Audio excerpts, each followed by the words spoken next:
video I am going to be doing mat work. Now what I mean by when I say mat work, I mean working with a mat as in having the dog on the mat in order to start some other behavior. Now obviously this is a behavior in itself, so it does need to be taught. The dog doesn't just magically stay on the mat. The reason why we do mat work, as I said, is a jumping off point for many other behaviors. But you do want that mat to be quite strong as far as the dog is concerned. Now, as far as the mat is concerned, I prefer myself for the dog to be down on the mat. The reason for this is I believe that the position down is the most strongest and easiest for the dog to maintain for long periods of time. For this exercise, you start with the dog next to you and you start with the mat on the floor. Now for this, she has been allowed to interact with the mat, but we haven't actually done any work with it. So she will be doing work with it now. So with this exercise, what you are going to do is you are going to throw one treat out past the mat. She is going to be allowed to eat that treat. When she turns around to re-engage with me, I am going to go to the mat and put her in a down, a lured down. I am not going to ask her for a down. I'm just going to lure her into position, such as so. What's this? Go get it.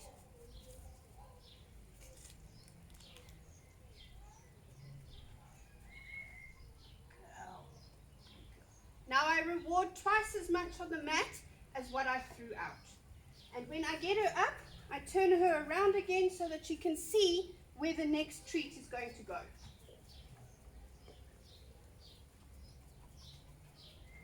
Good girl. Good girl.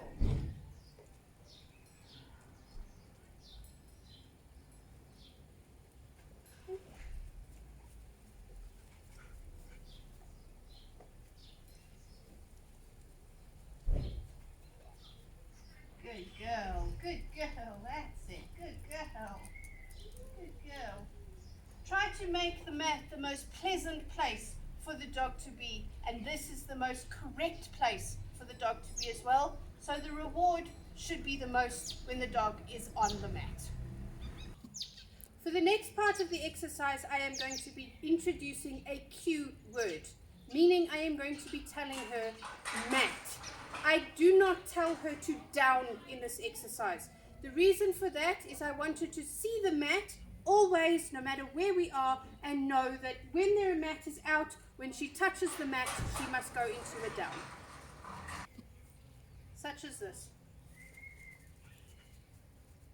Wait until she has finished eating the treat and has turned round to re-engage with you. Raven, mat. Good. Don't touch. Good. Drop treats.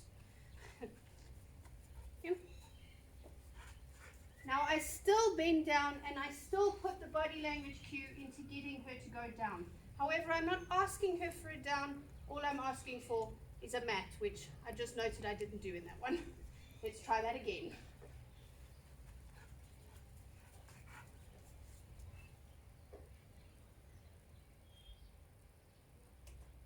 Raven, mat. Good, good. Once more.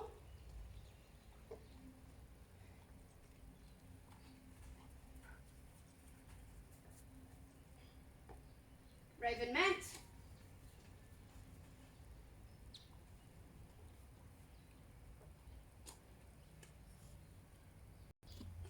The next progression of this is to fade out my body language. Obviously, I don't want to be kneeling to get her to down for an entire life. I want to get rid of that as quickly as possible. So what I am going to be doing now is I'm going to be bending down a little bit and giving her a hand cue in order to go down. I will still be saying mat when she comes back from eating the treat and has re-engaged with me. In this exercise, I will say this again, you do not ever ask for a down. The only cue that you give them when the mat is on the floor is mat, such as this. Oh, we're itchy. What's this? Raven mat. Good girl, good girl.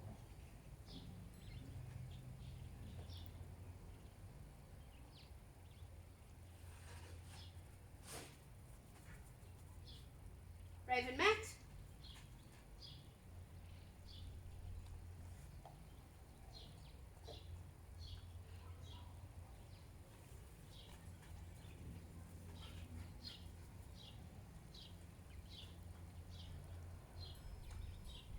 Raven mat.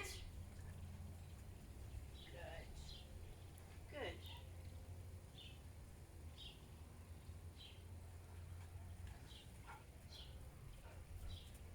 And so you would continue to fade your body language until you didn't have to have a cue at all, and you can just ask her for a mat. She turns around, she comes back, and she downs on the mat, such as this, we hope.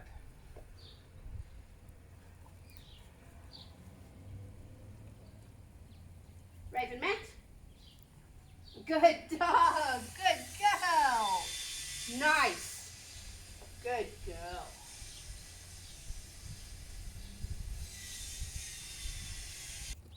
The last progression to this exercise before you turn it into a myriad of other things is to check that the dog is associating the word mat with this thing that is actually on the floor, and it is not just muscle memory that's getting her to continually repeat the exercise exactly the same way that she did the previous time.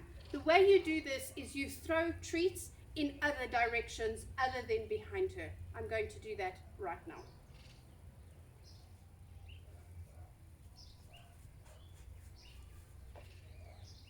Mat.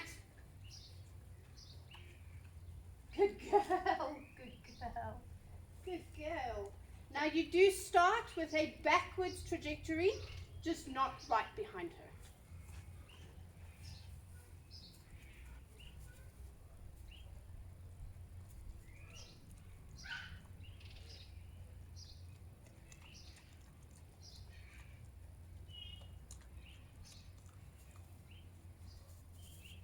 Raven, mat. Up, up. Let's try that. A little bit too far to the side for her. Mat. Good girl, good girl. The one thing to remember, don't jump steps too big when you're doing this. Don't get greedy. So if she does it wrong, you don't chastise her. You literally just make it a little bit easier on the next step.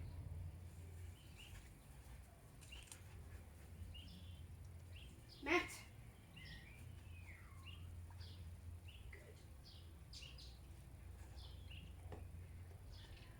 Good girl. When you have finished this exercise, tell the dog that you are finished, and please pick up the mat. You don't want the dog doing behaviors while you are not looking and they don't get rewarded for what they have just done. The reason for this is it makes this a whole lot less important, and they're not going to be as enthusiastic to do it again next time.